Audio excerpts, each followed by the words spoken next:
শিক্ষকদের জিজ্ঞাসাবাদে তিনি জানেন তার মেয়ে চলে গিয়েছে 10টার পরেই।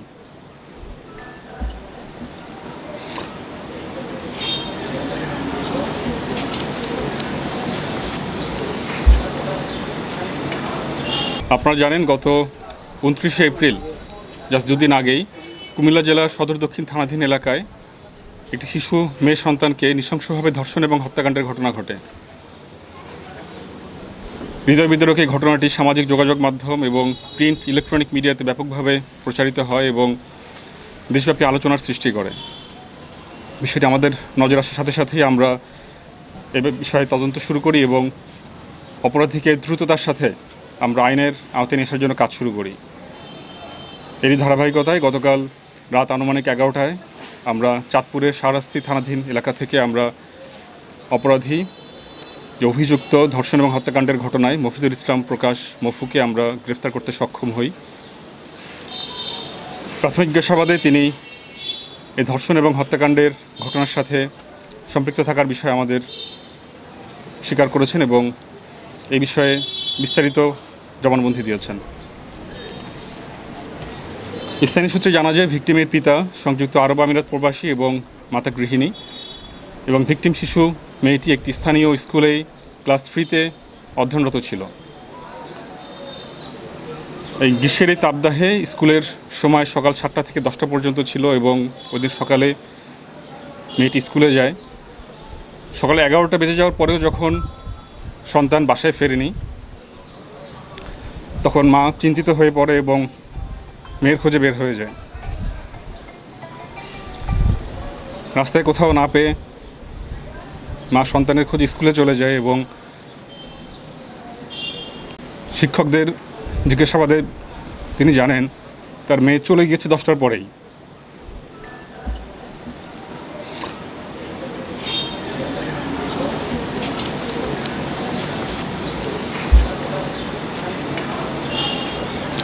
দুঃখিত। মা বাসায় ফেরত আসেন এবং দুপুর আনুমানিক 3:30টায়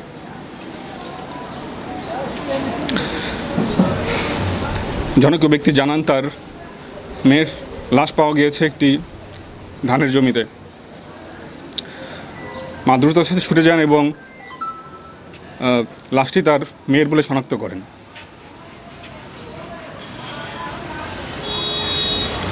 এ সময় জনৈক ব্যক্তি জানান যে তিনি অভিযুক্ত মফিজুল ইসলাম প্রকাশ বা মফুকে তিনি সকাল 11টার দিকে এই বাঁশঝাড়ের ভিতর থেকে দ্রুততার সাথে বের হয়ে যেতে দেখেছেন। আমরা অবিলম্বে তার খোঁজ করি এবং তাকে আমরা গতকাল ধৃত করি। জিজ্ঞাসাবাদে তিনি জানান তিনি ভিকটিমের প্রতিবেশী এবং পুরো পরিচিত এবং এই সুযোগটাই তিনি নেন। তিনি জানতেন কোন সময় স্কুল থেকে মেয়েটি ফিরে আসবে।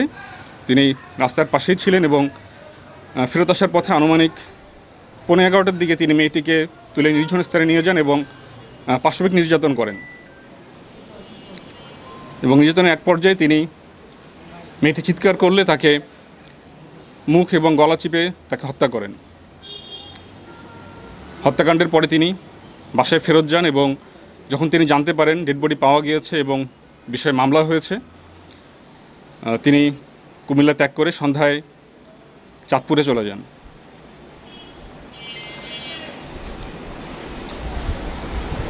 আমরা চাঁদপুর থেকে তাকে ধৃত করি।